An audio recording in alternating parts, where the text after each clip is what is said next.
Vamos lá. Então, vamos lá. Dúvidas em relação à primeira aula? Primeiro na primeiro é na 1.2, que daí ele está falando do inverso aditivo. Ele fala que vetor da forma A, B, 1, A, B, 1. A, B, 1. Isso, daí não teria o inverso. Acho que é mais ou menos isso a justificativa. Eu estou tentando entender a pergunta ainda. Tá, eu tenho que ler o exercício de novo, mas a ideia era que eu tenho um vetor ABC. Ou seja, em R3. Isso, e daí eu posso fazer ele a menos 1, né? Seria estaria definido no espaço vetorial. Para ser um espaço vetorial, tem que ser tal que exista um inverso aditivo para esse vetor. E daí, se eu não me engano, ele pede para provar que o A, B1 não admite. Então você vai agora restringir o seu espaço vetorial, ainda é R3, mas você quer a classe de vetores que são escritos dessa forma. Daí a questão era para, se eu não me engano, o exercício era para mostrar que, que esse tipo de vetor não... Dado o produto soma e multiplicação por escalar que nós definimos previamente. Ele não está no espaço vetorial. Isso. Mas aí eu tentei mostrar pelo inverso aditivo. Tudo bem. Só que a questão que eu fico é o 1, nessa última coordenada. Ele é fixo. Sim. Então, no caso de eu fazer o inverso aditivo, ele vai continuar 1, ele não vai ser menos 1? Veja, não importa. Você teria que encontrar um outro objeto que pertence a esse mesmo espaço, tal que somado com esse dá o vetor nulo. Tá, então no caso eu poderia fazer menos A, menos B, só que o 1 continuaria. Você não tem direito. Porque aí aqui com menos 1 não estaria mais preso nesse espaço. Ah, tá. Tá, era isso que eu não tinha entendido. O que acontece na soma simples também. Se você somar dois vetores, você cai fora do subespaço. Eu fiquei meio Do subconjunto, desculpa. Porque o A e o B, então quando eu faço o inverso aditivo, ele vira menos A e menos B. Não é que ele vira. Você mostra que o vetor construído com menos A e menos B forma o inverso aditivo. Ou seja, dá um vetor que tem a propriedade de... O importante é o seguinte, não interessa... Porque aqui a gente sabe que a soma é muito trivial, porque aqui a soma nada mais é do que a soma de reais feitas entrada a entrada, né? Então fica muito difícil dizer como se fossem coisas diferentes, mas são potencialmente diferentes em contextos mais complicados. O que importa para o inverso aditivo existe um objeto, que a gente vai chamar assim, que somado com esse dá isso aqui. Como que você vai fazer isso aqui não interessa. Tá. O que eu fiquei confuso era na parte do 1. Então, no caso, ele vai ser fixo. Porque eu poderia roubar, entendeu? Eu estava pensando se eu poderia roubar e simplesmente multiplicar todo mundo pelo escalar menos 1. Entendeu? E daí eu teria...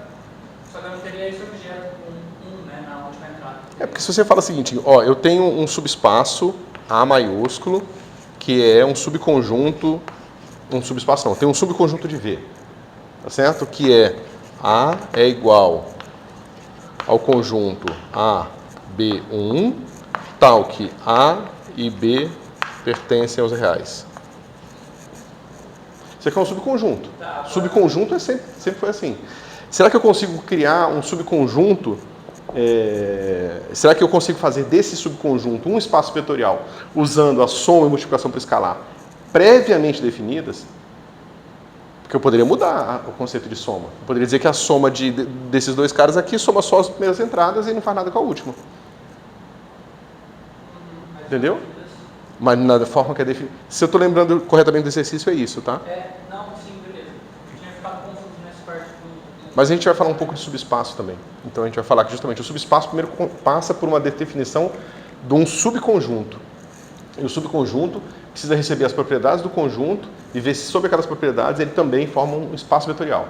Se ele forma, aquele subconjunto vira um subespaço. Tá certo? Eu tenho mais uma dúvida, professor, não sei se dá. Vamos lá, vamos lá. No 1.3 também ele fala pra gente é naquele caso que tem x igual a 0 a x a l. Né? X vai de 0 a l, e daí eu tenho funções. X vai de 0 a L. Você até deu esse... É que eu não estou lembrando exatamente. Você tem o enunciado para ler? Eu tenho um enunciado, tenho que ver.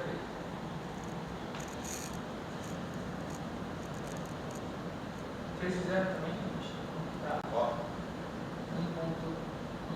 1.3. Deixa eu ver se eu tenho ele aqui. Não, Já?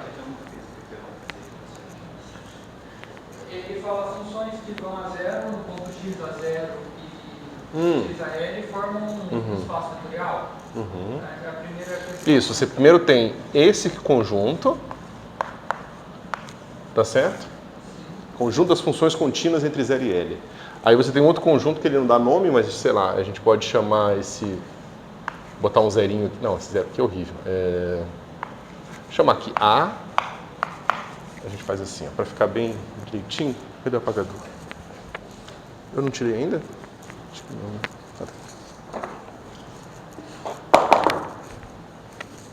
Então você define aqui um conjunto A, que não é aquele ali, tá? É outro conjunto, que é dado por F pertence a C 0L, tal que F de 0 é igual a 0, que é igual a F de L. Ele pergunta se isso é um espaço vetorial também. É um espaço vetorial? É. Porque eu imaginei que se eu multiplicasse por um escalar, ou fizesse a soma, eu ia ter nas bordas que ele não seria contínuo. Entendeu? Imagina uma Por que função, não? daí ela tende a 0, vai a 0 nas bordas. Uhum. Eu imaginei que quando eu multiplicasse por um escalar, o 0 vezes o escalar, é quanto? A função vai ser 0. Só que daí o ponto à direita ele vai estar mais para cima. Vai, mas continuamente. Ela vai continuar contínua. Porque eu imagino que ela está aqui, daí ela cai para cá, uma descontinuidade. Não é uma descontinuidade. Não, porque ela estica toda proporcionalmente ao valor que ela tinha. Quanto mais próximo desse ponto, mais próximo de 0. Tá, entendi. Se ela fosse descontínua antes, de fato a descontinuidade iria aumentar se você multiplicasse por um escalar. Mas como ele é contínua... Ela vai continuamente aumentando, Isso. né? No escalar. Tá. Da forma mais precisa, multiplicar por um escalar uma função é um mapa que preserva a continuidade. A adição também deveria ser a mesma coisa. Isso. E isso traz um conceito importante que a gente vai ver rapidamente, porque a gente não tem tempo para entrar nesse detalhe, de que os mapas em si também podem ser contínuos ou descontínuos. A gente fala função contínua, né? Mas eu posso falar um mapa de uma função, de um espaço de funções para um outro espaço de funções, em que o mapa é contínuo. Tá. Daí ele dá mais outros exemplos, que daí seria funções periódicas. Ok. Ele acha que também ia continuar contínua. Continua periódica. Ou seja, o conjunto é fechado, a soma é fechada. Tá. E daí no caso dele ele também fala do f de 0 igual a 4. Isso, aí já fica um pouco diferente. Aqui fica 4 e f de L igual a 0. Aí se eu pego duas funções que têm essa propriedade, f de x mais g de x, né? Ou melhor, eu pego a função soma, vou fazer a anotação mais precisa aqui, que seria f mais g, onde f e g pertencem a esse espaço aqui. Aí eu calculo a função soma no ponto 0. A regra que a gente definiu lá é que isso aqui é definido por f de 0 mais g de 0. Só que isso aqui é quanto? É 8. Porque essas duas estão nesse espaço. Então a função soma, ela dá 8 em 0. Então ela já não é mais aquele espaço. A função soma cai fora. Então não dá para formar, pelo menos com essa noção de soma, não dá para formar um espaço vetorial com esse conjunto de funções. Mas é nesse caso porque sempre o f de 0 não vai ser mais 4. Isso, essa nova função não está mais nesse espaço. Tá. Tem mais dúvida, professor? Vocês mais uma só. Vamos mais uma, e se aí começar a embolar muito, a gente... Tá. Fala mais uma. Pode falar? Pode. Está sendo útil para todo mundo ou inútil? Útil? Tá, então vai. Pode falar. Daí a gente já entra lá na parte dos linearmente dependentes. Uhum. É uma dúvida simples até. Quando ele é LD, ou ele é Linearmente dependente. para eu provar isso, eu só preciso achar relações entre os escalares. Se eu achar essas relações... Qualquer solução para aquela equação, ou seja, você tem essa equação aqui, AI e I. Né? 1 até qualquer coisa aqui, M. Se eu não gerar todos os Se existir uma solução que não seja essa aqui,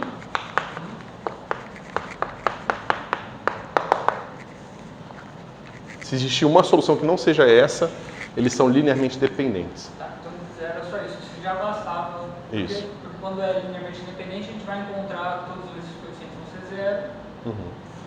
Não, é porque para ser linearmente independente, porque a solução onde todos esses caras são zero sempre existe.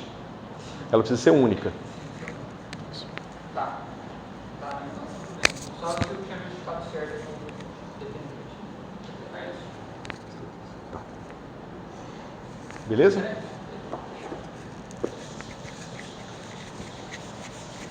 Então, vamos lá, pessoal.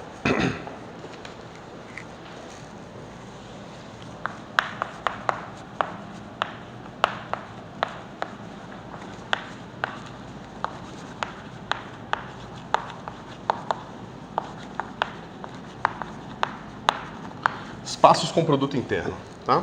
Então, dado V, o produto interno é dado pelo mapa. Então eu tenho um mapa que eu vou chamar assim, parênteses, vírgula, parênteses. Ele é um mapa que leva produto cartesiano de V com V em R ou C. Certo? De forma que, dado um V e um U, pertencentes a V,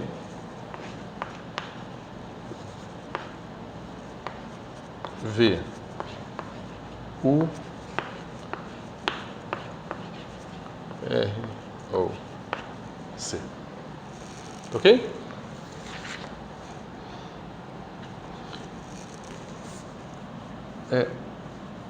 Com as propriedades. Então, aqui eu tenho uma propriedade, deixa eu botar aqui,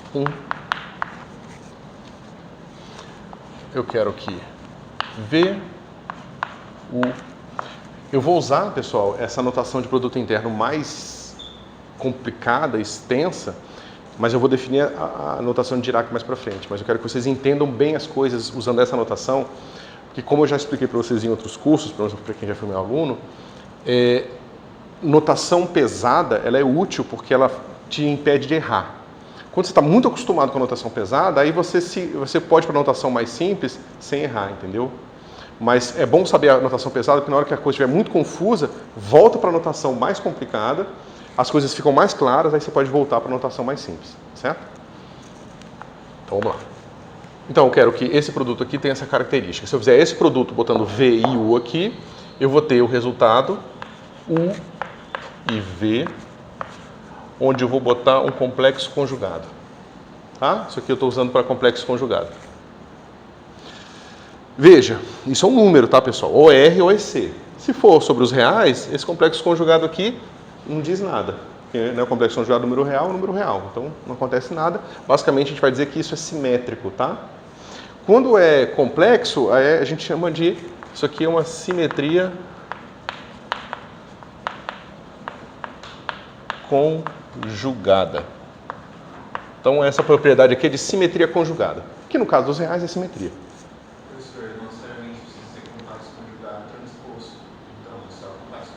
Qual seria o sentido de eu falar transposto de um número? Eu estava imaginando um vetor coluna ou um vetor linha. Toma cuidado, Um dos dois. porque não faz sentido, eu não defini ainda o que seria tirar o complexo conjugado de um vetor. Nem existe isso ainda, entendeu? Para que isso exista, eu preciso definir, falar o que significa, como é que funciona. Tá certo? Eu já sei, porque, bom, eu espero que vocês já tenham visto números complexos, que o número, né, eu sei o que é tirar o complexo conjugado de um número complexo. Que é basicamente o que eu estou fazendo aqui. Tá? Então não estou introduzindo nada novo ainda. Para eu fazer isso que você está falando, eu preciso introduzir alguma coisa nova. E é um pouco complicado. Tá? Então temos simetria conjugada. Temos alguns lugares, você vai ver que vai chamar isso aqui de um produto positivo definido. Tá?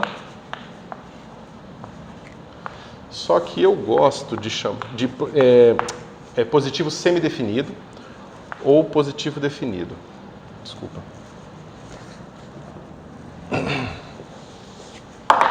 Né? Isso aqui é maior ou igual a zero e igual a zero se somente se V for igual ao vetor zero. Tá certo? Como essa propriedade ela é estritamente positiva para todos os vetores que não são um vetor nulo, eu gosto de falar que é uma propriedade de produto interno positivo definido. Se você considera entre os vetores possíveis o vetor nulo, então você só pode chamar ela de estritamente positiva ou positivo. Tá certo? Positivo é quando inclui o zero, estritamente positivo é sempre excluindo o zero. Certo? Mas é uma questão de nomenclatura. Geralmente, quando a gente está falando que ele é estritamente positivo definido, é que ele é positivo definido para todos os vetores que não são nulo. Tá? Muito positivo definido, eu perdi. Eu entrei numa discussão meio sem importância sobre nomenclatura. Tá? Então, basicamente, esse cara aqui ele é estritamente positivo se você considerar somente vetores que não são vetor nulo. Então, quando a pessoa fala assim, tem um espaço vetorial com produto positivo definido, ou estritamente positivo definido, é isso que ela quer dizer, entendeu? Às vezes ela está querendo dizer só sobre os vetores que não são nulo, ou está querendo falar sobre todos, aí tem que incluir esse cara aqui. Eu estou chamando a atenção para isso porque, por exemplo, no processo de quantização em teoria de campos, a gente começa com um produto que não é nem estritamente nem nada, ele pode estar negativo aqui. Tá certo? Aí você precisa encontrar um subespaço onde aquele produto é positivo definido, entendeu? Então, ou seja, isso aqui essa propriedade ela pode ser extremamente importante na hora de definir quantização, mas a gente não vai entrar nisso nesse curso. Eu estou chamando a atenção justamente para mostrar para vocês que existe. Tá? E a gente tem linearidade à direita, tá? Porque isso aqui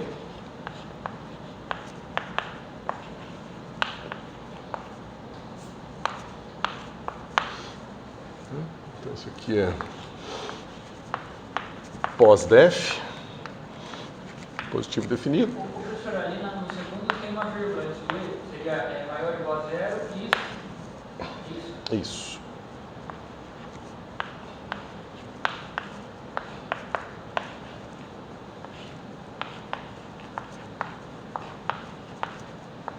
Tá? Então ele é linear na entrada da direita, ok? Beleza. Né? Onde A e B pertence aqui.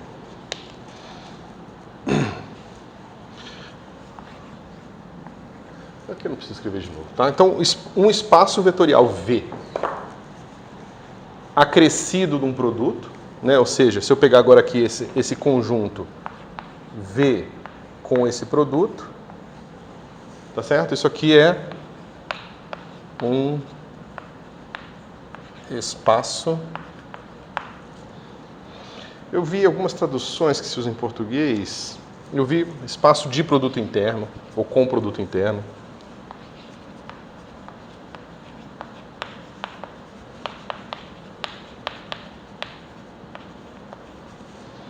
Tá? Espaço de produto interno ou com produto interno. Então, novamente, lembrando que o nosso próprio V, vocês têm que lembrar que o V é o quê? É um conjunto com uma soma e um produto por escalar. Na verdade, é um conjunto, um corpo, uma soma e um produto por escalar, mais um objeto aqui, a gente chama isso de espaço de produto interno ou com produto interno, tá certo? Ou seja, espaço com produto interno já é um negócio gigante, cheio de coisas, tá? Onde essas coisas todas são definidas, tá? É que vocês estão muito acostumados a usar a definição natural daquilo. Mas isso não significa que você não possa mudar qualquer uma dessas coisinhas ali e obter um tipo de objeto diferente, certo? Outra coisa é o seguinte, vocês estão acostumados a ter o produto interno. Aqui eu estou dizendo quais são as características que um produto interno pode ter. E para o mesmo conjunto ou o mesmo espaço vetorial, você pode ter muitos produtos internos diferentes. Basta que eles tenham essas 3 propriedades aqui, para serem chamados de produto interno.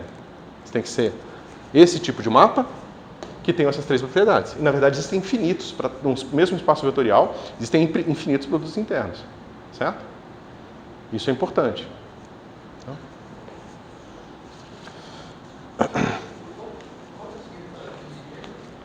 Qual que é o quê? Aqui? Na terceira. É que é V, vírgula, abre parênteses, vírgula, fecha parênteses, fecha parênteses. É isso que você está perguntando? Isso é uma vírgula. É só, isso aqui é o produto. É esse cara que eu chamei aqui, tá vendo? Não sei. Não. Não, mas é natural, vocês não estão acostumados a ver, né, alguém botando os parênteses vazios, umas coisas assim. Vamos falar. A linearidade à direita não necessariamente implica na linearidade à esquerda nesse caso. Não, é um exercício bem simples mostrar que essa linearidade à direita, que você pode acrescer dela da simetria conjugada e ver que, na verdade, ela vai resultar na... Outra coisa que eu não consegui uma boa tradução. Seria uma simetria, uma antissimetria conjugada, alguma coisa assim. Que é basicamente quando você estiver fazendo a linearidade à esquerda, você vai ver que esses caras saem conjugados. Tá? Isso aí vocês já viram, né? Tá. Eu não estou conseguindo entender a diferença das entradas, porque aparentemente é muito importante eu entender que ela é linear à direita, mas não entendi o que é o objeto que eu coloco na direita tem de tão diferente da esquerda. Eu acho que deveria estar claro, mas Não tem nada de diferente. Na direita entra um vetor e na esquerda entra um vetor. O que é diferente é que a propriedade que esse produto tem com os vetores que estão entrando na direita é diferente das propriedades que ele tem com os produtos que estão entrando na esquerda. Deixa eu falar uma coisa. F de x e y é igual a x ao quadrado mais y. Tá certo? Essa função aqui, ela é linear à direita? Ou seja, f de x e a mais b. Aqui eu vou ter um problema, para um pouquinho, tem que ser assim. 1 mais y. Tá certo? Quanto é que é isso aqui? Isso aqui vai ser f de x a. Concorda? Também não, tem que ser só assim. Tá? Isso aqui, agora eu acho que deu certo. Deu. F de xa mais F de xb. Todo mundo consegue ver isso? Né? Porque esse lado da esquerda aqui é o quê? É x ao quadrado vezes a mais b. É claro, multiplicação tem que ser. Isso aqui é o quê? É x ao quadrado a mais x ao quadrado b. Tá? Então, dado que isso aqui é um número real qualquer, um número real é um espaço vetorial de uma dimensão, essa é uma função que é linear à direita. Mas ela não é linear à esquerda. Tá certo? Se eu pegar aqui f de... Se botar a mais b aqui, vai ter duas vezes o primeiro vezes o segundo, que não vai deixar o negócio ser linear. Tá certo? O problema é que a gente está tão acostumado estamos tão acostumados com produtos que são simétricos que a simetria do produto impede de ter esse tipo de diferença de propriedade aqui. Mas como agora ele não é necessariamente simétrico, ele é só ter essa simetria conjugada, é que esse cara vai acabar tendo propriedades diferentes. Tá? Beleza?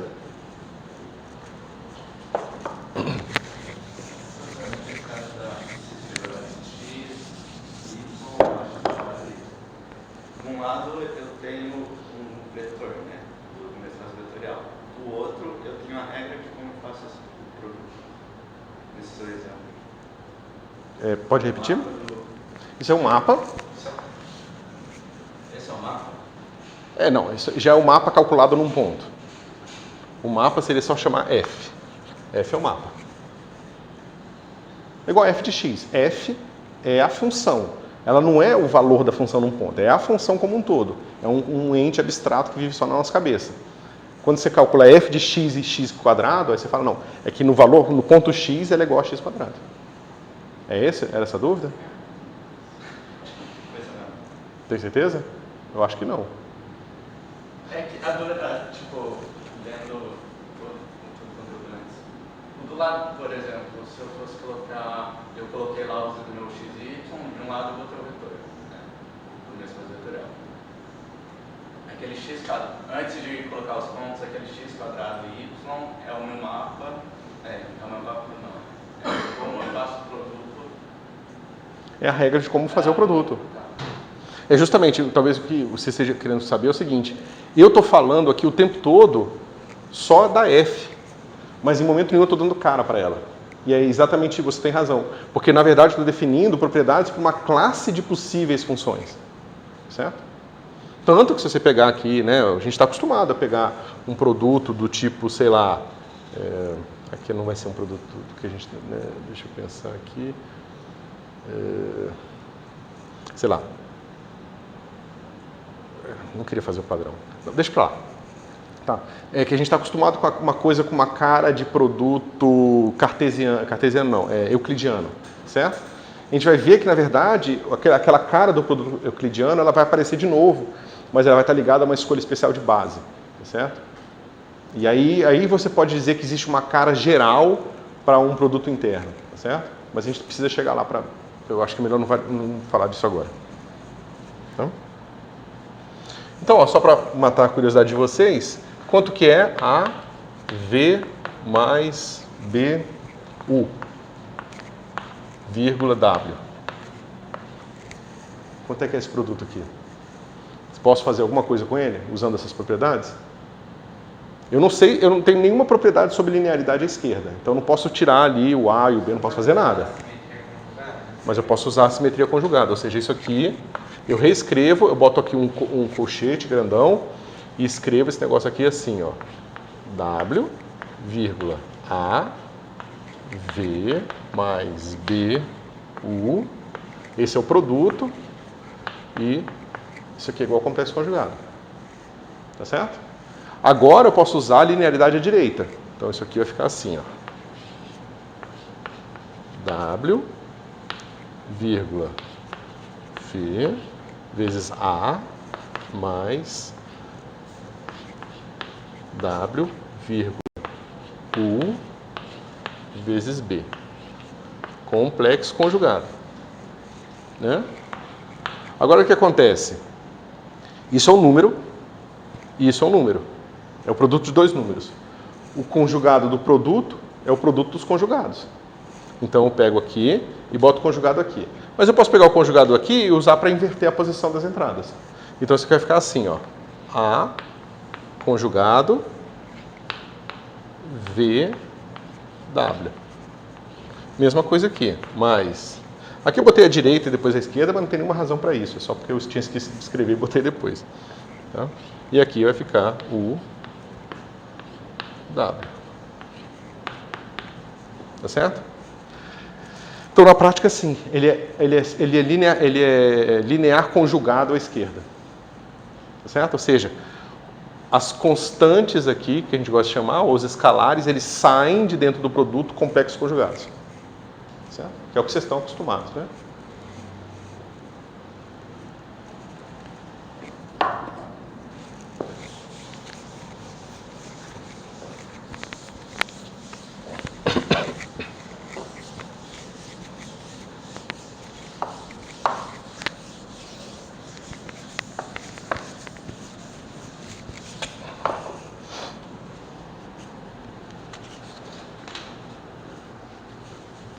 Agora algumas definições, a gente vai dizer que U, V, U igual a 0 são chamados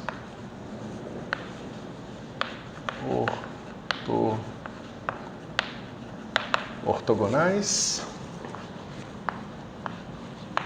Então agora a gente sabe o que significa dois vetores serem ortogonais, tá? A gente define o módulo de V como sendo raiz quadrada do produto de V com V. Ok? E finalmente a gente define uma base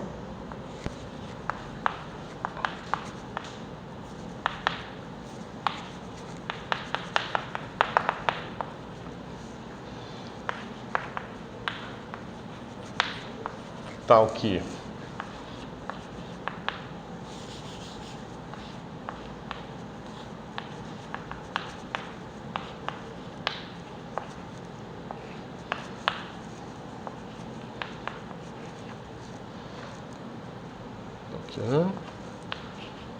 de base ortonormal. Certo? Então, uma base que satisfaz isso é uma base ortonormal. Okay? Então, são os nomezinhos que vão ser úteis para a gente.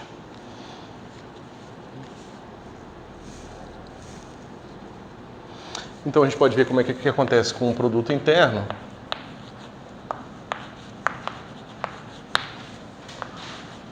Dada uma base ortonormal.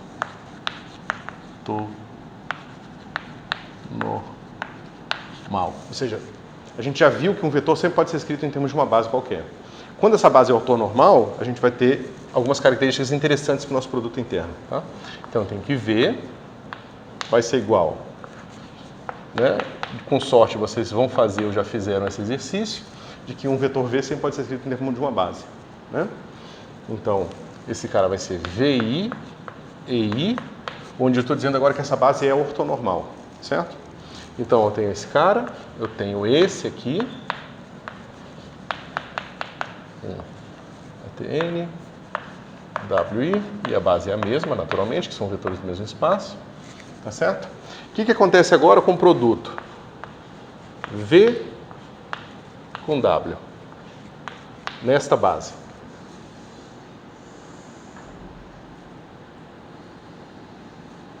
Vamos lá, bota um parênteses bem grande aqui, um somatório à esquerda, de 1 até N, de VI, EI,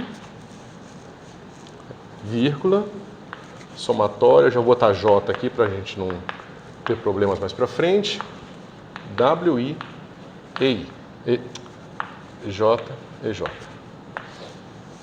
Ok? Linearidade à direita é fácil, né? Como ele é linear, eu posso tirar de dentro do produto o meu W aqui e repetir o produto para cada elemento, para cada vetor que eu tenho. Né? Isso aqui é razoavelmente trivial, imagino que vocês entendam, né? Deixa eu perguntar para vocês. Aqui eu tenho W mais U mais K. A linearidade garante que eu posso tirar os três. Mas por que eu posso tirar os três? Eu posso primeiro chamar esse cara aqui de F. Aí eu separo em V com F, V com K. Aí depois eu reescrevo F assim e separo V com W e V com U. Então eu uso a linearidade uma vez para mostrar que eu posso fazer linearidade tantas vezes quanto eu quiser. Certo? Então aqui, fazendo isso, tá? E aí façam esse exercício, se vocês tiverem dúvida de conta. E isso aqui, eu tiro o somatório e as constantes de dentro do meu produto. Ok? Então vai ficar assim, soma de I e J, ambas correndo de 1 até N, de V estrela I, W, J, produto de I com EJ. Tá certo? Que é igual a soma de I 1 até N de V I W J delta I J. Então esse cara aqui, ele está com aquela cara de produto interno que vocês estão acostumados. Mas eu falei para vocês, bom, produto interno existem infinitas opções. Como que todos eles podem ser escritos assim? Parece um pouco estranho, né? Ou não? Mas na verdade, essa cara aqui, esses objetos, eles dependem da base. Certo? Então, às vezes, para uma certa noção de produto interno, essa base vai ser ortonormal. Mas se eu trocar meu produto interno, essa base agora pode ter outros valores de produto aqui. Não vai ser mais delta IJ. Tá certo? Então, por isso que a gente sempre pode pegar uma noção de produto interno fixa e encontrar uma base ortonormal para aquela noção de produto interno e naquela base ortonormal os coeficientes, ou seja, as componentes do vetor naquela base, né, tem o produto interno dado por essa expressão simples que vocês estão acostumados aqui. Tá? Nem sempre isso aqui vai ser verdade. Ok? Isso aqui está claro?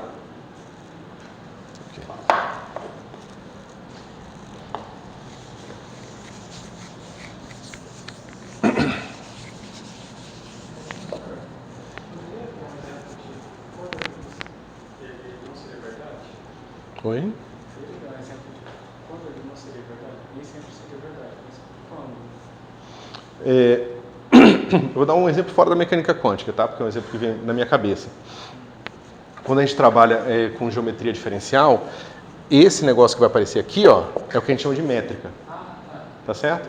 A métrica aqui ela vai ser qualquer. Você pode insistir em falar, não quero uma métrica qualquer, eu quero que seja sempre a métrica de Minkowski. Mas aí a sua base vetorial é uma base de tetradas. A base de tetrada não pode ser escrita como uma base coordenada. Aí são questões de geometria diferencial. Porque tem essa estrutura extra de geometria por trás, existem então diferenças entre vetores de base que são coordenados e não coordenados. E é por isso que na geometria a gente acaba usando bases não coordenadas, bases coordenadas para serem mais convenientes. Entendeu? Aqui, nesse contexto que a gente está, esses espaços vetoriais, eles não estão habitando, quer dizer, estão, mas a gente não vai falar disso, um espaço tangente a uma variedade. Entendeu? Então não tem essa estrutura adicional geométrica que nos dá diferença entre um tipo de base e outro. Por isso que a gente sempre acaba usando bases ortonormais, porque não seria útil não usá-las. Simplifica muito a conta. Tá? Mas em geral sim, você vai ter um G e J aqui.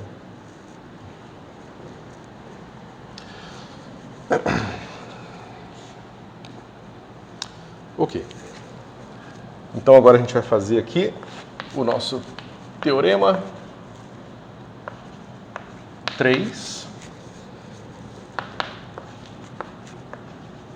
Gram-Schmidt.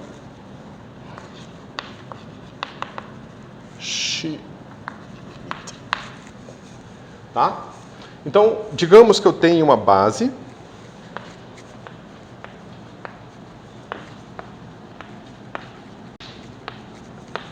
que eu vou chamar BI qualquer.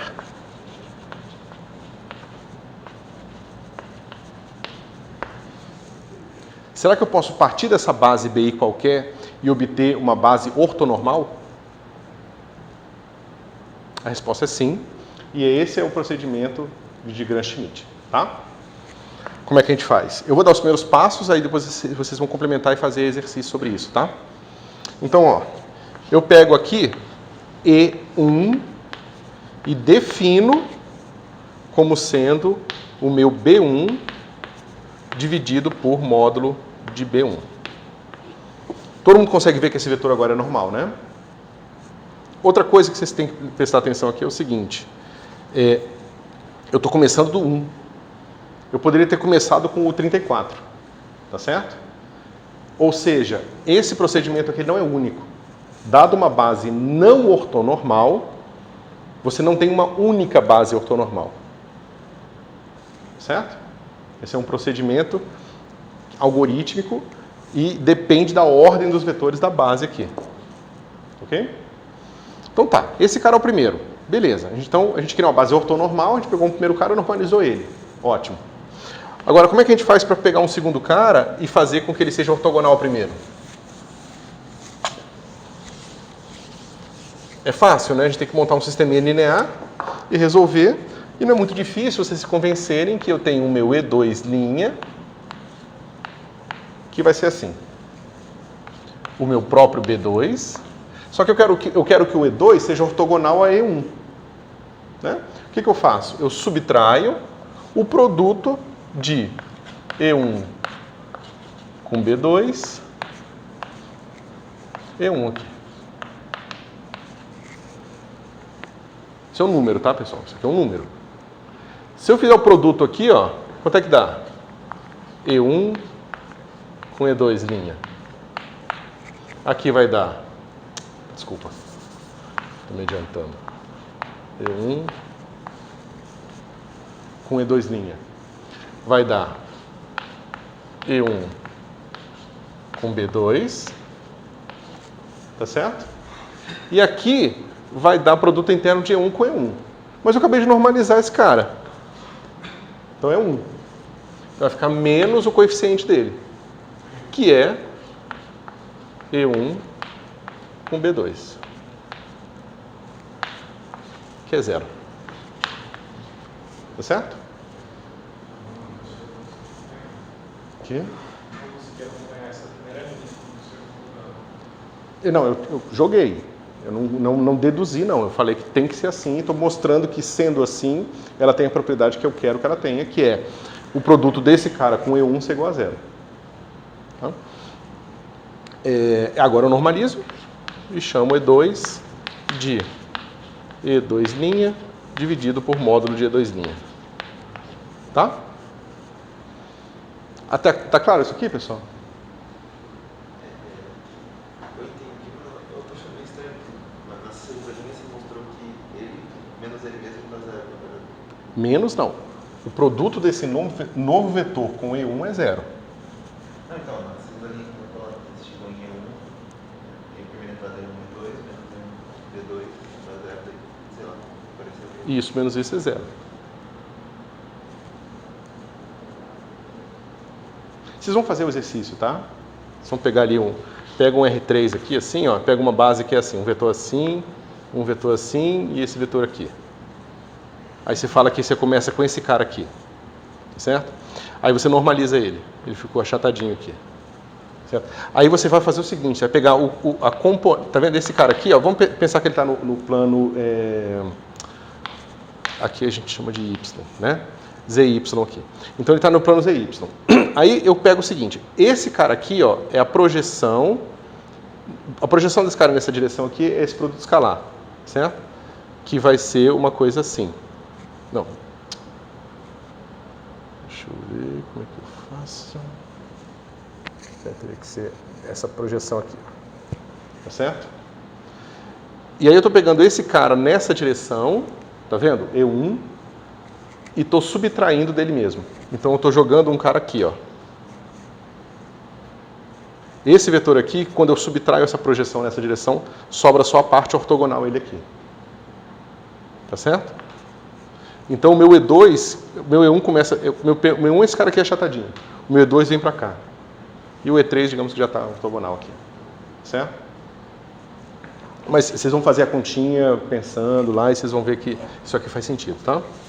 E aí, para continuar a mesma coisa, tá, pessoal? Vocês começam com E3, linha, que vai ser igual ao quê? Vai ser o B3. Só que eu quero que esse cara aqui escalar E1 seja igual a 0. O que eu faço? Eu subtraio E1 B3 E1 aqui. Tá certo? Então, se eu fizer o produto escalar desse cara com E1, vai dar E1 com E1, que é 1, e esse com esse subtrai. Tá certo? Mas eu também tenho que subtrair a componente na direção E2. Então, também vai ter um aqui, ó. E2 B3 vezes E3. E2. Tá certo? Aí você fala, bom, mas aí você estragou esse cara aqui, porque agora o produto não vai sobrar só esse coeficiente. Mas não, como a gente já ortonormalizou o 1 e o 2, na hora que eu pegar o produto desse cara aqui com E1, esse cara dá 1, e aí esse subtrai com esse dá 0. Só que aí o produto aqui vai ser de E1 com E2, que eu já fiz serem ortogonais. Então esse cara não entra. Tá certo? Quando eu fizer esse cara aqui com E2, vai ser E2 com B3, esse cara aqui dá 0, porque vai ser 2 com E1, e esse cara aqui vai dar 1. Tá certo? E aí vai dar 0 de novo. Então eu fiz com que o 1 seja normal, depois o 2 ortogonal ao 1, depois o 3 ortogonal ao 2 e ao 1. E como um é ortogonal ao outro, é a mesma coisa dizer que o outro é ortogonal ao 1, esse conjunto de 3 vetores agora está ortonormal. Então eu posso continuar à vontade fazendo isso até obter toda a minha base ortonormal. Certo?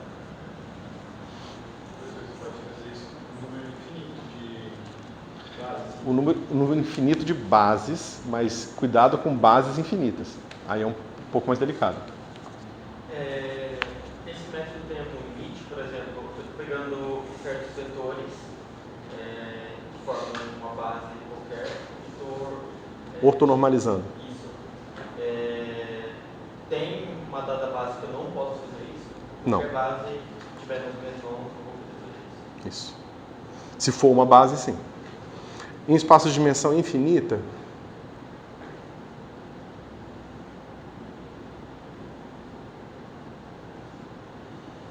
pode ter algum problema, mas eu não estou lembrando de cabeça o que pode acontecer no caso de uma base de dimensão infinita. Depois, quando a gente chegar lá, eu vejo se eu dou um exemplo. Tá? Tudo certinho, pessoal? Vocês tinham visto isso?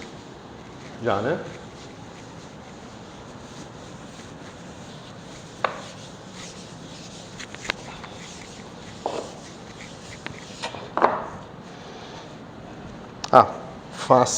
Fazer 1.3.1 e 1.3.2, tá?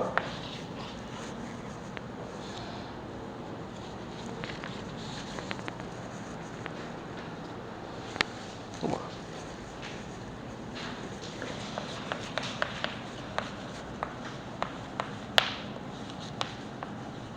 Espaço dual.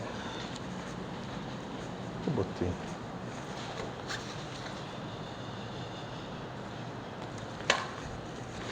Bom.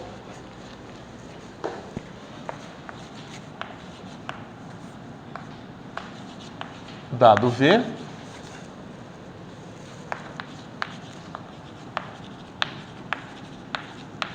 chamamos dual o espaço dos funcionais lineares em V.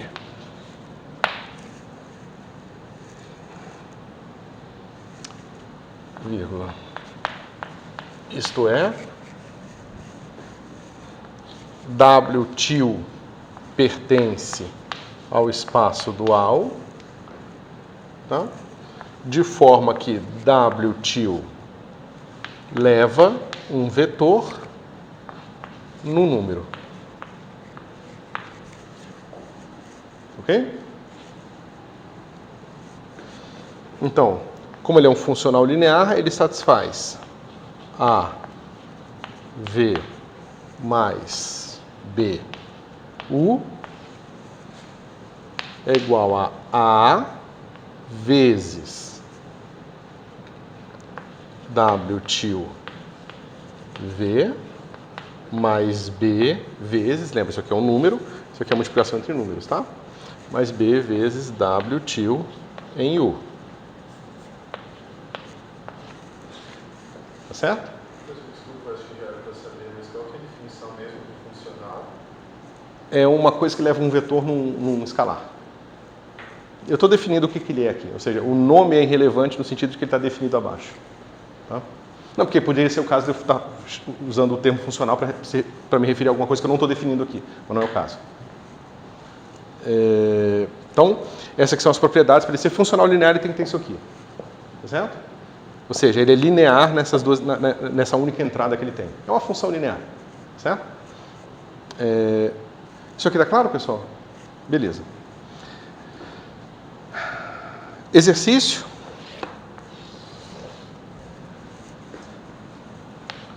esse cara é um espaço vetorial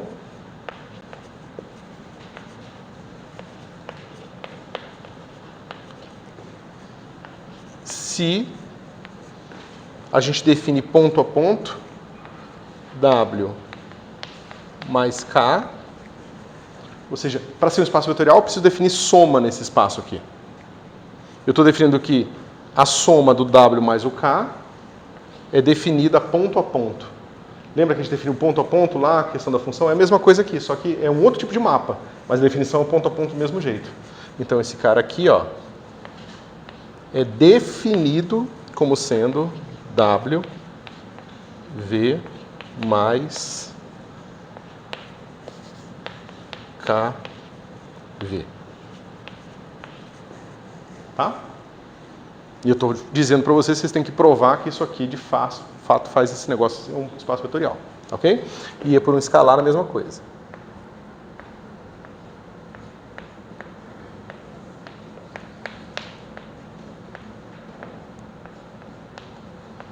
Novamente, eu estou puxando a soma do corpo para a soma dos funcionais. Tá? Eu estou puxando a multiplicação de dois números para a multiplicação entre um número e um funcional.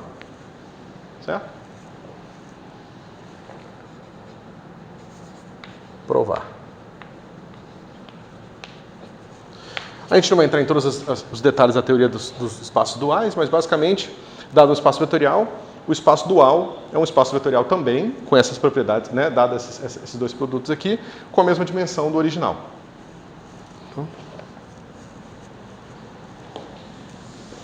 Como isso aqui é uma revisão, a gente não vai entrar em todos os detalhes, tá? No livro ele fala mais, tá? Mas essencialmente o que eu estou passando aqui é tudo que vai ter lá, certo? Então, agora a gente vai começar a fazer um negócio interessante. A gente agora tem dois espaços. A gente tem o nosso espaço e tem o dual dele, tá certo? Ah, e vocês poderiam se perguntar também o que seria o espaço dual do dual, certo? Eu não vou entrar em detalhes, mas o espaço dual do dual, ele é exatamente igual ao espaço original. Tá? No sentido de que existe um mapa natural, canônico, sem adição de nenhuma informação extra, que leva esse cara no dual desse aqui. Tá? Ou seja, existe um mapa natural que me faz ser capaz de identificar V estrela com V. Tá? Então, você não pode fazer essa brincadeira para sempre e obter estruturas outras. Tá? Você acaba fechando ali logo no segundo. Tá? Então, o produto interno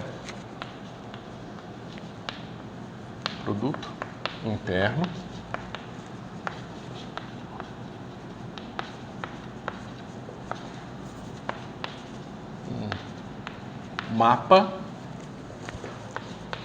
de V para V estrela. Tá certo? Então, como é que a gente faz isso? Dado V pertencente ao meu espaço V,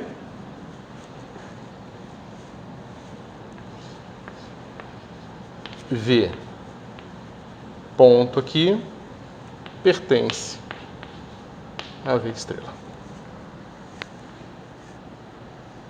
Tá? Eu não dei um nome para esse mapa. Poderia ter dado um nome qualquer. Ou seja, deixa eu ver se eu dei nome. Não dei nome. Tá? Isso está claro? Dado um vetor no meu espaço V, a composição do meu vetor dentro de um produto interno, onde eu fixo ele aqui na entrada da esquerda, me dá um novo objeto.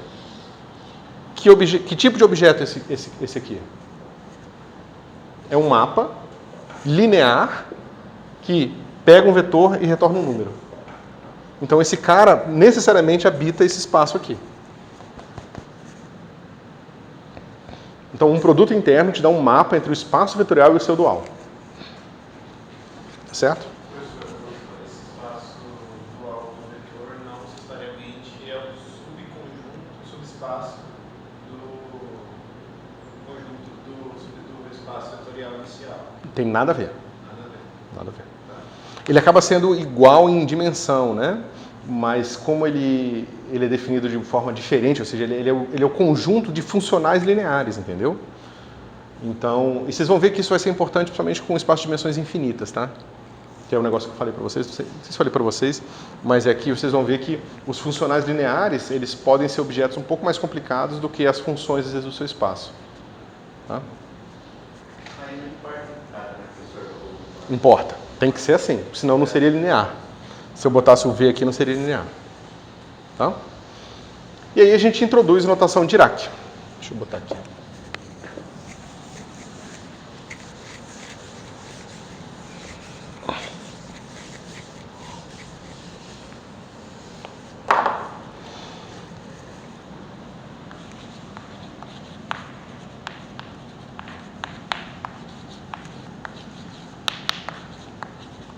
Notação Dirac. A gente vai chamar V com esse maior que aqui e a barra agora trocadas as posições, né, invertido em relação ao cat. A gente vai definir que esse símbolo ele é um atalho para não precisar escrever isso aqui.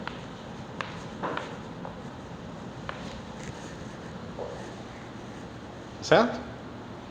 É só isso. Ou seja, eu posso agora me poupar o tempo e, em vez de escrever isso aqui, eu posso escrever isso aqui. Certo?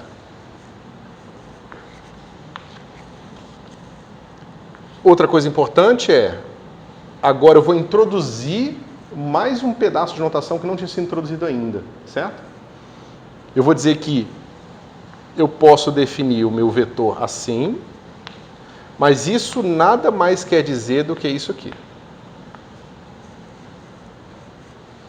Tá? E aí fica um pouco ambíguo, porque aqui depende do conhecimento de quem está fazendo a conta, saber que esse símbolo que é o que está sendo usado para denotar o vetor, e esse símbolo está sendo usado para denotar um escalar. Tá certo? Um elemento do corpo. Tá bom? Isso vai ser importante porque quando a gente for tentar fazer essa notação aqui, para cá, vai ser um pouco diferente. Então a gente tem que fazer com cuidado. Vocês poderiam simplesmente decorar essas regras, tá? Mas eu quero que vocês entendam para que vocês possam deduzi-las se vocês ficarem confusos eventualmente. Eu acho que é uma maneira melhor de entender. Tá? Ok. Então vamos lá. Dado essa definição aqui, quem é esse cara aqui, ó? Dadas essas definições aqui. Isso aqui, você sabe fazer essa conta agora. Isso aqui nada mais é do que isso aqui. Tá certo? E agora você sabe quem é isso aqui, porque eu acabei de definir. Então isso aqui vai ser A, V, ponto. Só que agora você sabe que esse produto é antilinear na esquerda. Então isso aqui é A estrela, V, ponto. Mas isso aqui é o meu Bra V. Ou seja, A, V. Certo? Então, esse tipo de notação vai ser muito útil, tá? Muitas vezes você está jogando um cara transformando um Bra num cat e tal, e aí você agrupa todo mundo dentro do símbolo bracket, né? Seja o Bra ou seja o cat, e aí você pode jogar de um lado para o outro sabendo dessas regras. Como que o escalar sai de dentro do Bra? Aí ele sai complexo conjugado. Por quê? Porque o produto interno é conjugado linear à esquerda. Tá certo? Tá bom?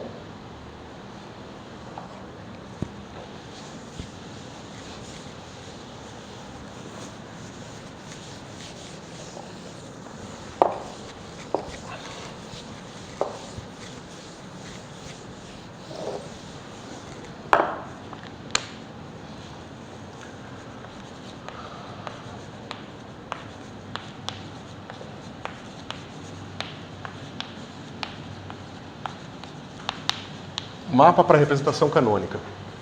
Então, pessoal, a gente viu o seguinte, lá atrás a gente viu que a gente pode escolher uma base, e dado uma escolha de base, esse meu mapa φ aqui, tá? Que depende implicitamente daqueles es, tá bom? Ele vai ser escrito assim. Eu tinha escrito como vetor linha, porque era o que a gente estava acostumado lá, quando fiz contato lá com o que vocês estão acostumados a fazer lá na mecânica e tal. Aqui, como a gente vai fazer, introduzir um espaço e o seu dual, é muito mais conveniente a gente usar o vetor coluna aqui para representar esse mapa, tá certo? Então aqui vai ficar assim, V1, V2, Vn, certo? Isso aqui está claro para todo mundo, pessoal? Né? Lembrando, né, que em paralelo é aquela base, né? O I aqui, né? Que agora eu vou botar um C para falar que esse é um vetor no espaço canônico, tá certo? Ou seja, um vetor no espaço canônico é uma ênupla, que eu vou representar com vetores coluna, tá certo? E esse I aqui, ele é assim, 0, 0, aí tem o 1 aqui na iésima, tá certo? E 0 no resto. Tá certo? E aí o mapa, φ, nada mais leva do que o, né? O φ, lembrando aqui, ele leva o meu EI em I. Obviamente esse mapa depende da base, tá certo? Ou melhor, ele é definido através da base. Aquela vírgula entre o vetor coluna e o vetor I é definição de interno? Não. Isso aqui são duas afirmações separadas. É só a vírgula para separar a afirmação. Ou seja, estou dizendo que o mapa do vetor V arbitrário é dado por um vetor coluna, onde as componentes naquela base E são colocadas aqui. Tá certo? E eu só estou lembrando vocês que o vetor de base, nesse espaço canônico, é representado com um vetor coluna, né? Onde todo mundo aqui é 0, exceto um deles. Certo? Beleza. Bom, agora a gente quer um φ que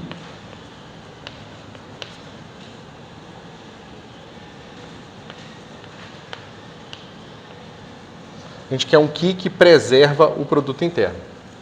O φ que preserva o produto interno, certo?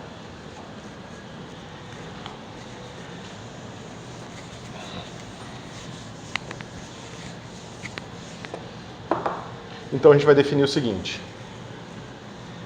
um vetor V no espaço canônico com o vetor U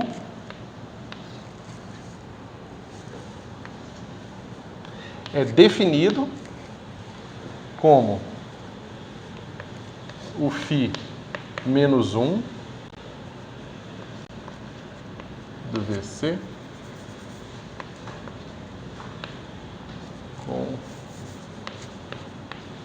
φ menos 1 do UC.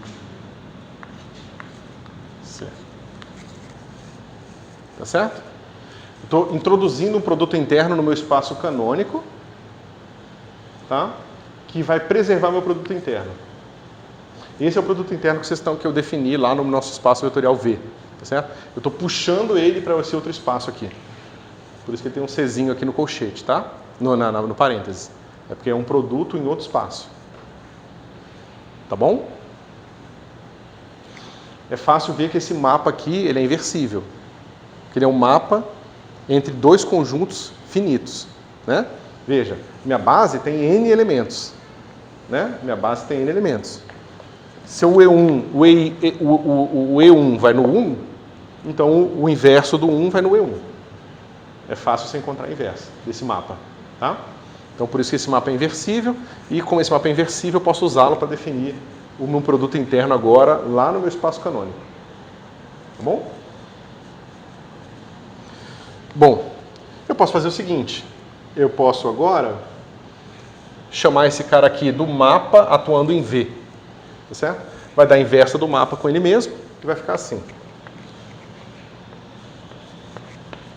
Se isso aqui não estiver claro, vocês me avisam, tá?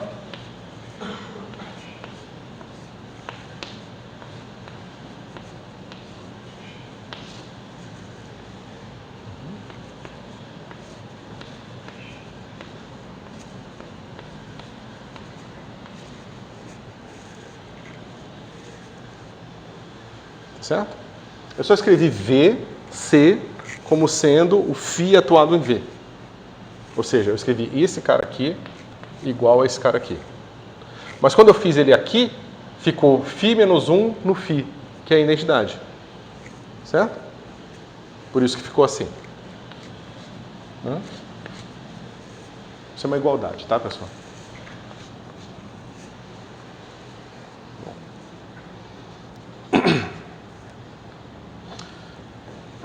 Bom, em geral, então, a gente pode fazer o seguinte, ó.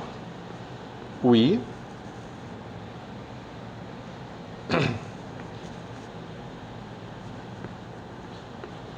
J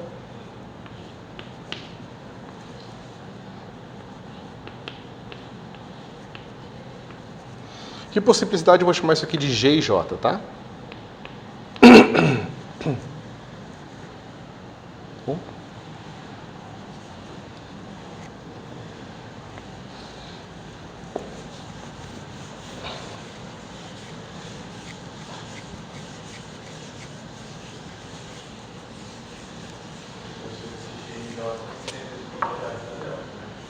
Oi? Se a base for ortonormal, sim. Se a base não for ortonormal, não. Ele não é um delta de Kronecker. Ele é qualquer coisa aqui. Tá? Mas tem que lembrar que isso aqui não é, nem é um negócio mais real, nem uma matriz simétrica. Tá certo? Tá ok? Um negócio diferente. Você está buscando o que preserva O produto interno. Você está querendo encontrar um mapa que preserva a noção de norma. Isso. Entre os dois espaços. Isso mesmo. Tá? Então veja, pessoal, ó, se eu fizer isso aqui, V, U. Eu já fiz essa conta, né? Só que eu fiz para o caso ortonormal. Para o caso geral, isso aqui vai ficar assim. Somatório de J, de 1 até N, de V, I, complexo conjugado, U, J, G e J. Todo mundo consegue ver isso? Se eu for pensar agora em termos de matrizes, linhas e colunas, isso aqui, ó, eu poderia representar assim. Vou botar um pontinho só para dizer que é uma representação, tá? Isso aqui vai ser assim. V1, estrela, V estrela 1, V estrela 2, V estrela N. Aqui eu tenho uma coisa do tipo G11, G12, G21, tá ok? E aqui, ó, eu tenho meu U1, U2, UN. Tá certo? Então, a gente tem que tomar o seguinte, cuidado. Quando a nossa base é ortonormal,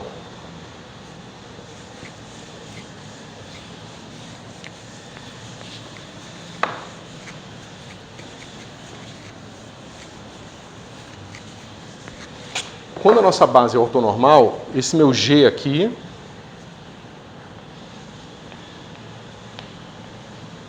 quando ortonormal, G e J é igual a delta e J.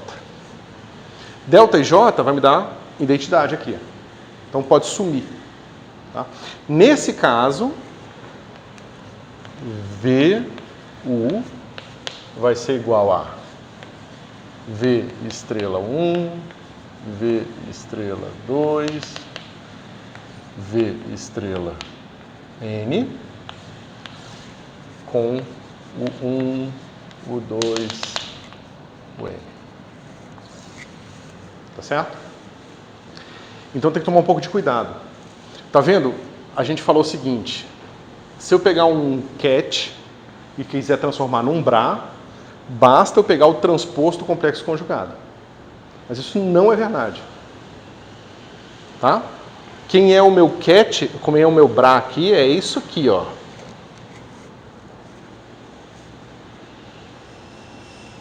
Esse cara aqui é o funcional linear associado àquele produto interno.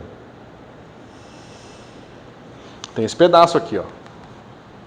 Só que a gente vai rigorosamente, acho que sempre usar bases ortonormais. Então essa dificuldade aqui não vai aparecer na nossa conta. Tá certo? Mas vocês precisam entender que isso é um atalho, uma simplificação baseada em uma escolha, tá certo? De bases específicas. É o tipo de coisa que, na hora que vocês estiverem num exercício complicado, tiverem dúvida, vocês vão poder ir no detalhe e entender o que está acontecendo. Certo? Ok.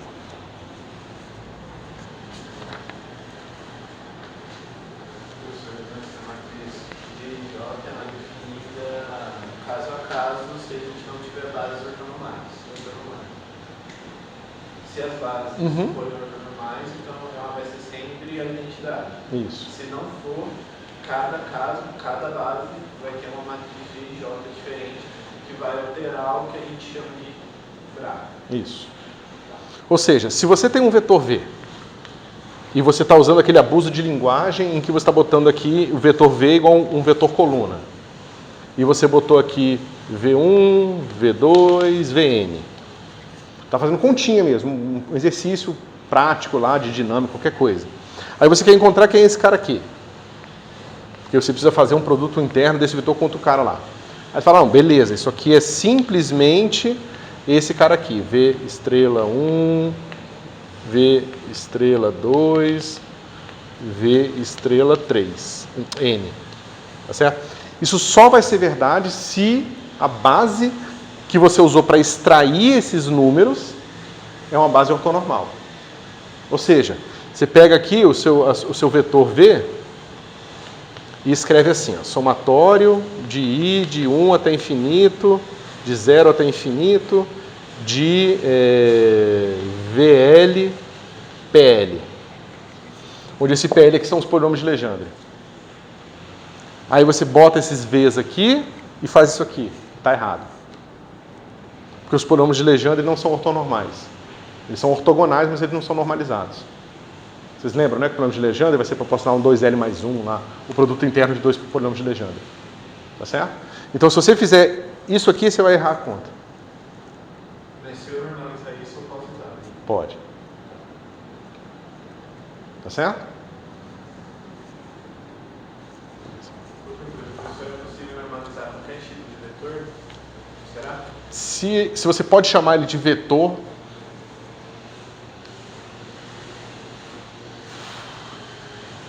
é porque existem circunstâncias onde você pode definir vetores que não são normalizados. Não são normalizáveis. Não são normalizáveis, isso. E não são normalizados também, porque eles não são normalizados. Tá? Mas a gente vai falar disso, mas a gente não vai entrar no detalhe técnico, tá? Mas a gente vai falar e vai usar. A gente vai usar vetores que são normalizados a delta de Dirac, que é a mesma coisa de dizer que eles não são normalizáveis. Tá? E nós somos obrigados a fazer isso. Porque é uma consequência do espaço que a gente habita que os vetores são não normalizáveis. Certo?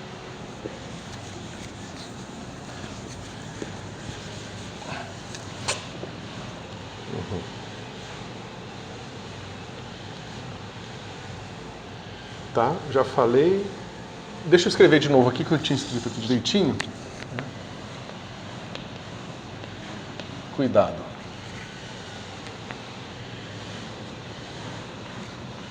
V é igual a V ponto. Tá certo? Se eu pegar V com EI aqui, o que eu vou ter aqui? Soma de 1 até N de V estrela I, G e J. Tá certo? Então,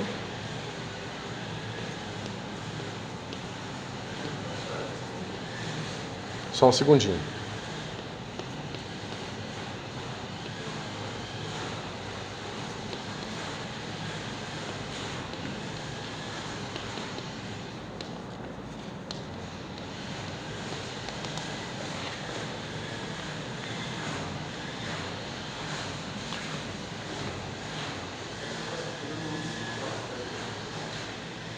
Pera um pouquinho.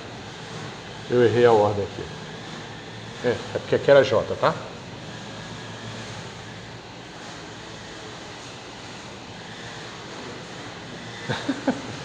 Então, pensa no V aqui.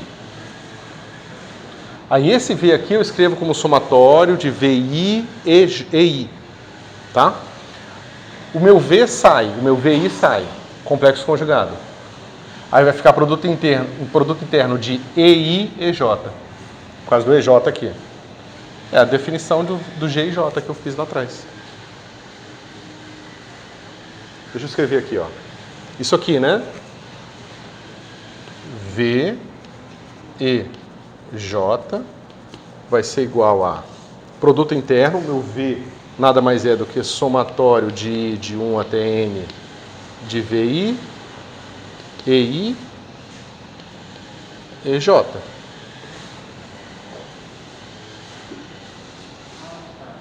Esse sai complexo conjugado, tá aqui. E o que sobrou é G e J. É isso que eu estava falando. Esse mapa aqui, ó, não é simplesmente isso aqui. Somente quando a base é ortonormal. Aí esse cara aqui é esse cara aqui. Bom? Eu só repeti o que eu tinha dito aqui de uma forma mais precisa que vocês possam anotar e ter para consulta futuras.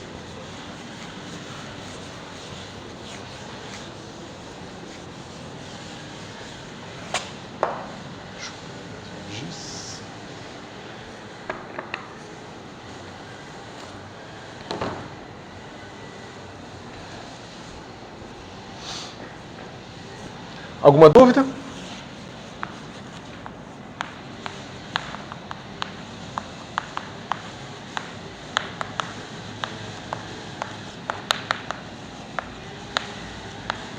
Partição da identidade. É outro assunto bem importante.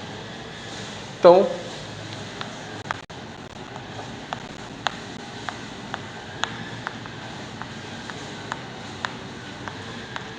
a prefeitura não sabe que a gente tem aula agora, não, cara. Para os caras cortar a grama nessa hora, velho.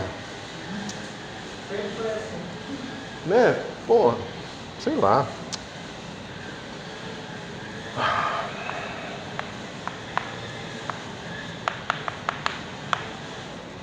A sala vai ensinar com um trator. Começa a aula 7h30 da manhã, sai do trator. Bom, então a gente pode fazer isso aqui. A gente reescreve, né, o nosso vetor em termos de uma base. Isso aqui, né, é fácil. A gente já provou que isso aqui é verdade. Se a base for ortonormal, é fácil ver que EI V é igual a VI. Tá certo? Aí o que eu faço? Eu pego esse VI aqui e substituo aqui. Então, o meu V vai ficar assim. Soma sobre I, de 1 até N, de EI, V, EI. Tá certo? Mas aqui eu vou usar a beleza da notação de Dirac. Tá certo? Se eu fosse fazer essa mesma conta com a outra notação, ela ia ficar feia. Tá? Mas com a notação de Dirac fica bonito. Parece tão natural que você nem percebe que você está fazendo conta. Tá? Então, o que acontece aqui? Isso aqui eu faço assim, ó, soma de 1 até N. Aí eu vou botar o meu EI aqui. Eu tenho o meu direito de fazer isso. Eu boto minha constante para cá. Só que essa constante eu vou escrever assim, ó. Essa constante é o produto interno deste com esse. O que eu convenientemente escrevo assim, ó.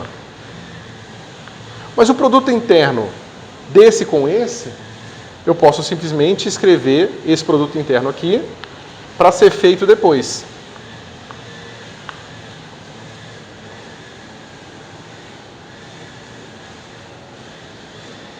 Tá certo?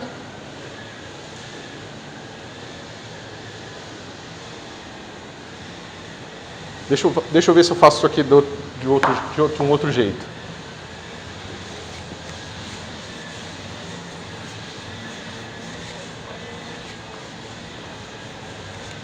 Se eu fosse usar minha notação usual de produto interno, que vocês estão acostumados, ficaria assim, ó. Soma de I, de APN, EI, V,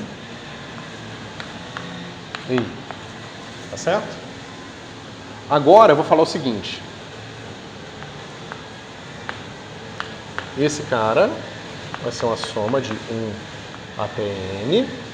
Presta atenção. Eu vou pegar esse EI aqui, que é um vetor, e vou multiplicar esse vetor por isso aqui, ó. EI. E vou tirar o meu vetor V daqui. Tá certo? E vou dizer que esse cara aqui vai atuará nesse vetor V aqui.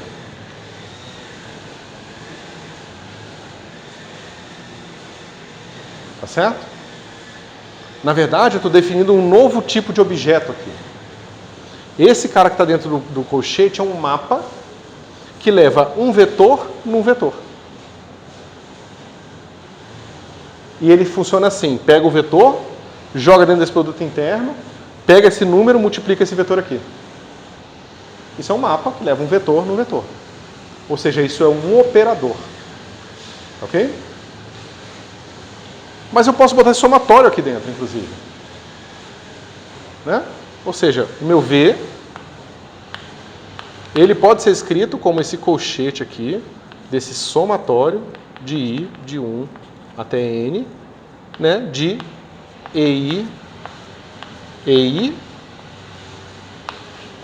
né, ou somatório de 1 até N, de EI, vírgula, ponto, atuando no V aqui, ou no V aqui. Tá certo? Esse operador pode ser identidade, dependendo da nossa definição da base. Se isso é uma base, então isso aqui é a identidade. Porque se isso vale para qualquer V, certo? Então quem é o cara que leva qualquer elemento nele mesmo? Tem que ser a identidade, certo? Ou seja, é por isso que o nome disso é partição da identidade. Ou seja, a identidade, que eu vou chamar de esse umzinho aqui, em negrito, nada mais é do que soma sobre I de 1 até N de EI. Tá? Que é outra coisa que na mecânica quântica a gente usa o tempo todo, em todas as circunstâncias, de integral de trajetória, conta simples e tal. Certo?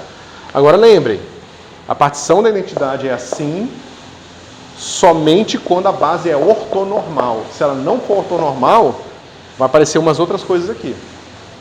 Certo? Se ela não for normalizada, que é o que vai acontecer mais frequentemente, vai ter uma constante aqui, um 2L mais 1, alguma coisa assim. Certo?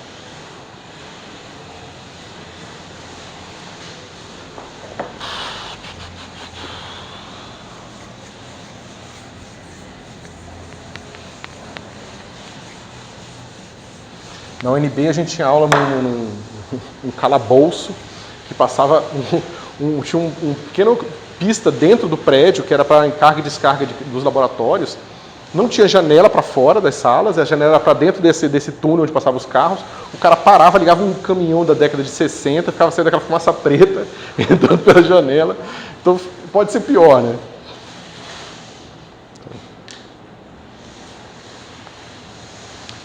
Teorema 4. Vetores ortogonais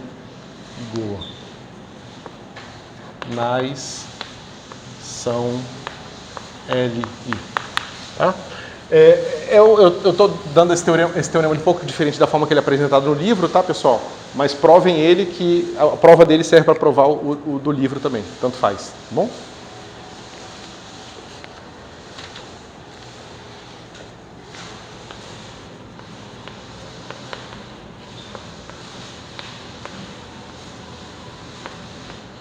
Desigualdades.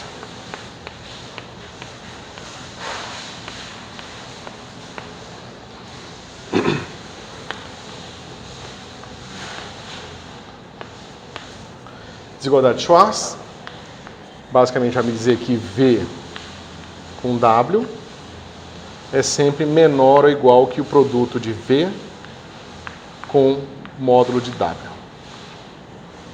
Tá certo? É daqui que a gente pode definir senos e cossenos e por diante, tá bom? Isso aqui, vocês vão, vai ser exercício para vocês, vocês vão provar isso aqui usando, quer dizer, no livro ele prova o 5 e o 6 ele deixa como exercício, e aí eu peço para vocês provarem o 5 e o 6, tá bom? Basta que tenha as propriedades do produto interno para sempre ter a desigualdade de Schwarz. Ele é uma consequência direta das propriedades do produto interno. Vai sempre ser possível, você vai sempre ter essa desigualdade no seu problema, tá bom?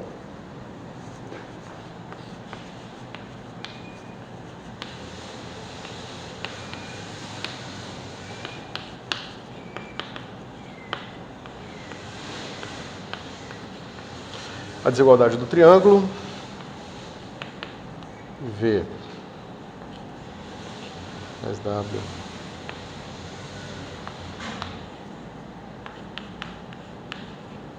tá? Módulo da soma de dois vetores é sempre menor ou igual do que a soma dos módulos, tá bom?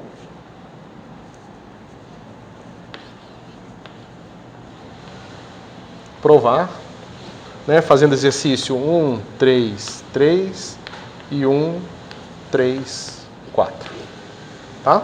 Fazer.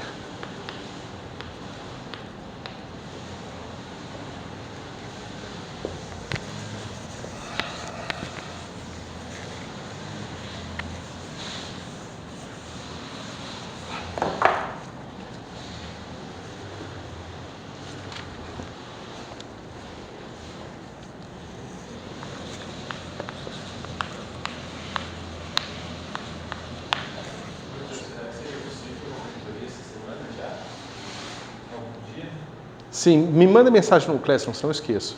Mas me fala que eu tenho que falar com o Caio. Isso, no Classroom.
Tá? Então, subespaço. Dá um espaço vetorial de dimensão n. A gente tem um subconjunto do espaço vetorial que forma um espaço vetorial com o mesmo mais e vezes do próprio espaço original. Nesse caso, esse nosso VNI é um subespaço. Bom?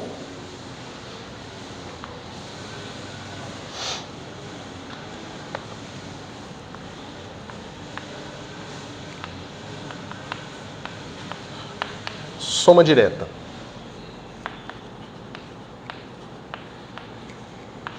Vn1 e Vn2 subespaços de V.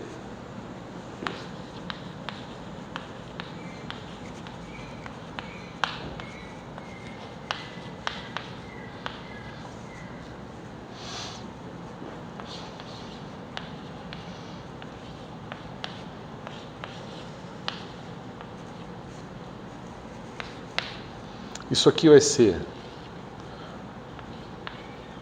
N1 união Vn2. Deixa eu ver como eu escrevi aqui. E todas combinações lineares de Vn1, N2. Tá certo? Somente a união não é suficiente. Ok? Precisa ter a união e todas as combinações lineares dos elementos da união. Certo? Então vamos lá. Só para vocês terem uma ideia do que eu estou falando. Porque essa definição é um pouco abstrata. Digamos que esses dois subespaços são unidimensionais. Tá certo? Vamos dizer que esses dois caras aqui são unidimensionais. Então, como é que é um conjunto unidimensional? Eu tenho um vetor de base, meu E1 aqui, tá certo? E o meu conjunto são todos os reais aqui. Eu vou ter um certo A aqui, eu vou ter um certo B, E1, né? Ou seja, o conjunto tem todos esses infinitos e incontáveis elementos aqui. Tá certo? Agora eu tenho um outro subespaço também unidimensional. Tá certo? Então eu também tenho aqui, eu tenho um cara assim, 2, eu tenho B com 2, onde esses números que estão aparecendo aqui, eu estou escrevendo assim, né?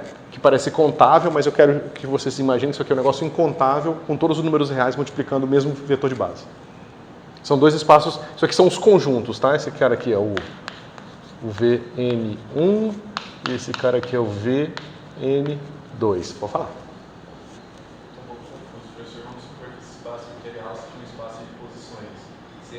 Seria unidimensional, então cada uma dessas entradas vai ser como se fosse uma possível coordenada unidimensional. Pode ser a coordenada na direção x e na direção y aqui. Só que, como é que são todos, não estou perguntando quais são a base, tá? Todos os vetores na direção x. Se você quiser pensar no i chapéu, é 1 vezes i chapéu, 32 vezes i chapéu, 5π exponencial de 27 i chapéu, e assim por diante. Tá certo? São todos os vetores que estão no conjunto. Tá certo? A união desses dois espaços aqui, eu posso pensar assim, ó, eu vou ter esse elemento aqui, A vezes E1, eu vou ter um B vezes E2, A também, eu botei a mesma letra, não devia ter botado, vou botar a linha aqui, tá? A linha vezes E2, ou seja, tá vendo? Eu tenho esses elementos todos.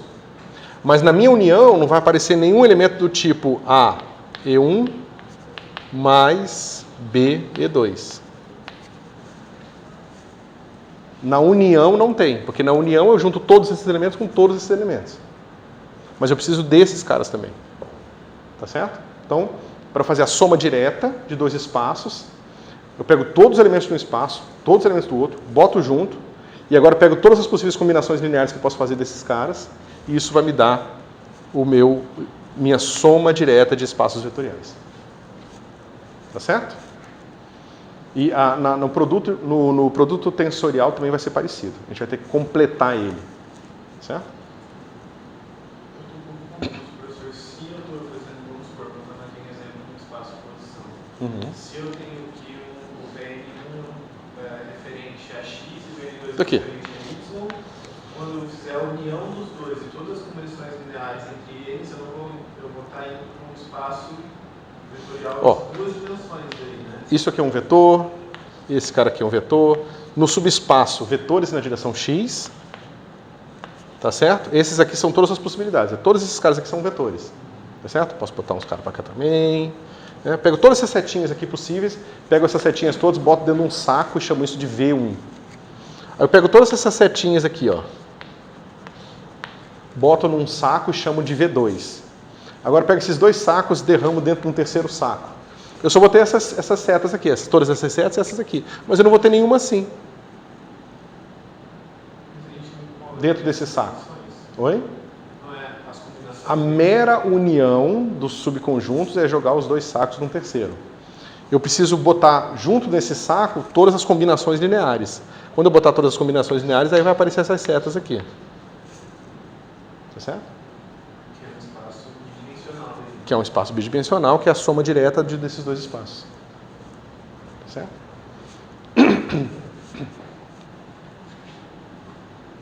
Tá certo? Então, no caso, o R3 que a gente trabalha, você pode pensar como um espaço construído através da soma direta de R mais R mais R. Certo?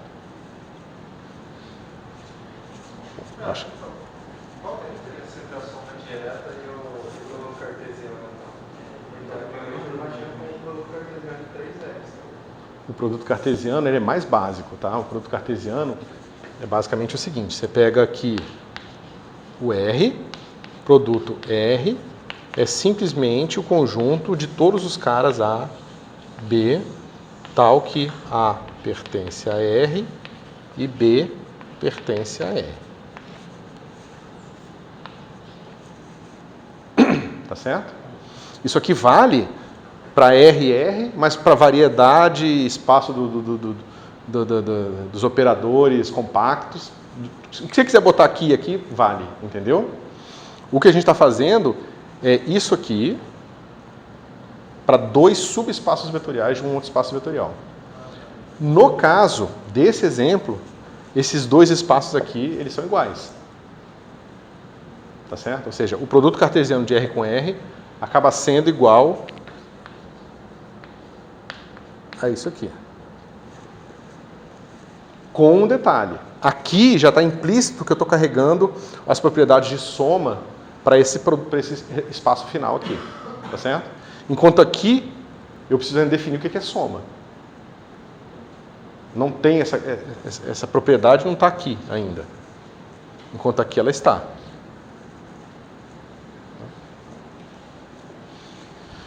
Bom, acho que deu, né, pessoal? Deixa eu ver.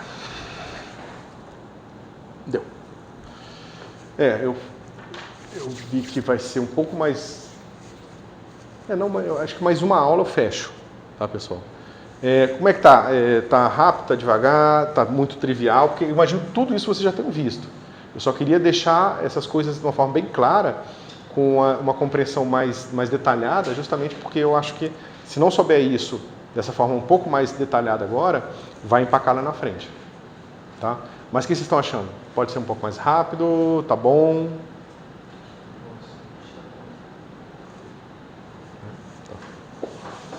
Então tá, pessoal. Valeu. Deixa eu usar esse aqui. Eu tenho um TCC agora.